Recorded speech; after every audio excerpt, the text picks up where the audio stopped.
मित्रांनो, मी आता माझा तबला रिपेअर करायला ठाण्याला आलेलो आहे, यश तबला मेकर्स इकडे. आणि इकडे मागे तुम्हाला दिसतंय की वेगवेगळे इन्स्ट्रुमेंट्स ठेवलेले आहेत.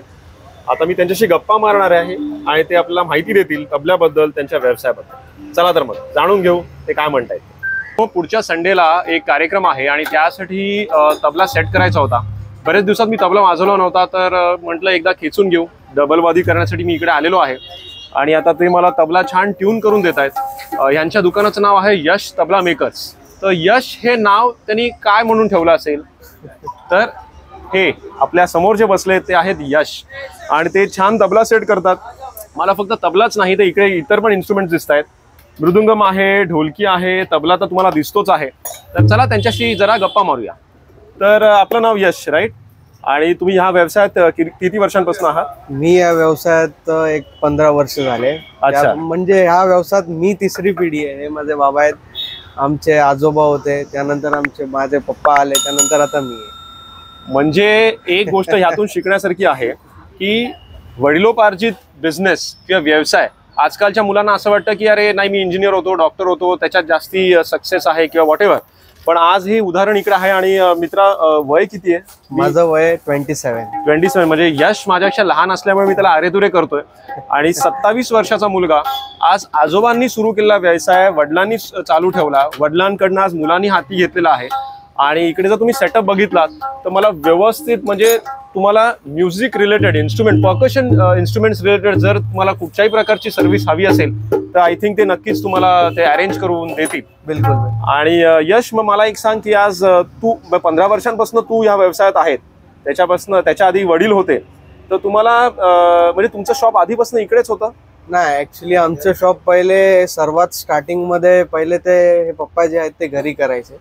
त्यानंतर आज आम्हाला काहीतरी एक 20 वर्ष 10-20 वर्ष झाली बाहेर पडून. आणि आम्ही शाळेत असताना शाळेत जायचो, त्यानंतर परत यायचो तर ते बाबा ते लोक म्हणायचे बस घोटायला म्हणजे हे असं हा दगड असतो आणि याला घोटायचं म्हणतात. अच्छा. पण ह्याच्याने काय होतं आपल्या व्ह्यूअर्सना प्लीज सांगशील का? ह्याच्यानी ही जी शाई लावलेली असते ना, शाईला सुकवायला साठी हा दगड असतो. हा दगड जो असतो त्याला असा घासावा लागतो, त्याने याच्यात गरम होतं हे आणि ती शाई सुकते. मेन वस्तू तबल्याची हीच आहे की शाई नसले की तबला वाजणारच नाही. त्याला शाईचा भाग जो आहे तो खूप इम्पॉर्टंट आहे. अच्छा. यश, मला एक प्रश्न असा आहे की मला तरी इकडे तबला दिसतोय, ढोलकी, मृदुंगम दिसतंय, तर असे कोणकोणते इन्स्ट्रुमेंट्स तुम्ही रिपेअर करून देता?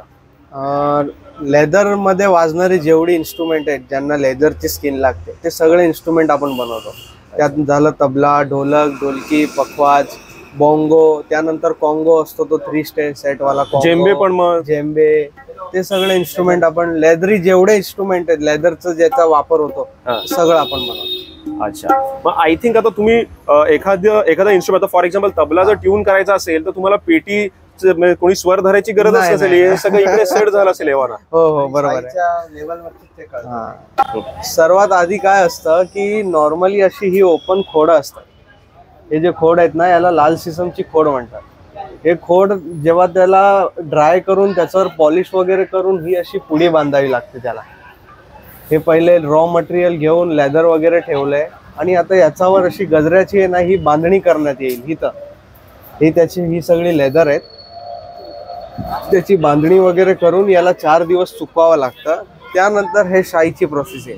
ओके. जोपर्यंत शाईची थिकनेस त्याला बरोबर बसत नाही तोपर्यंत तबला व्यवस्थित ट्यून होतो. अच्छा. आणि ही शाई कशाची बनवलेली असते आपल्या व्ह्यूअर्सना प्लीज सांगशील? शाई जी असते ती लोखंडाचं पावडर असतो आणि त्यामध्ये दुसरं पण सगळे हे पावडर्स आणि केमिकल वगैरे मिक्स करून शाई बनवली जाते. अशी ब्लॅक कलरची शाई असते. हे जे असते ना, ही शाई असते, त्याचा असा एकदम पावडर असतो. त्या पावडर मध्ये ते मैद्याची आम्ही लई म्हणतो त्याला, ती लई वगैरे मिक्स करून त्याचा असा ही पेस्ट असते, याला म्हणतात लई. ही लई आहे, याची पेस्ट त्याच्यात मिक्स करून त्याचा चिकटपणा असतो याच्यात, ज्याने ती शाई घट्ट होते तिथं. आणि त्याची मग अशी पेस्ट बनवून त्याला अशी लावावी लागते. हा तबला कमीत कमी रेडी करायला, ही शाईची पूर्ण प्रोसेस रेडी करायला 5 तास लागतात एका तबल्याला. मग त्यानंतर फायनल असा तबला बनतो. आणि आता इतके वर्ष तुम्ही हा व्यवसाय करताय, तर डेफिनेटली तुमच्याकडे वेगवेगळ्या ठिकाणचे कलाकार येत असतील. अशी कोणाची नावं सांगू शकशील का? ठाण्यातले तर बरेच आहेत, पण आता मी इथे जेव्हा नसताना आमचे जे पप्पा होते ते लोक ज्या टायमाला होते त्या टायमाला तिथे ते मोठे मोठे कलाकार भाई गायतोंडे ठाण्यातले सुप्रसिद्ध होते, ते आता सध्या नाहीये. दादा तेलवणे घराण्यातले सगळेच आमच्याकडे येतात. बाकी पुष्करराज जोशी वगैरे हे सगळे ठाण्याचे सिनियर आहेत सगळे.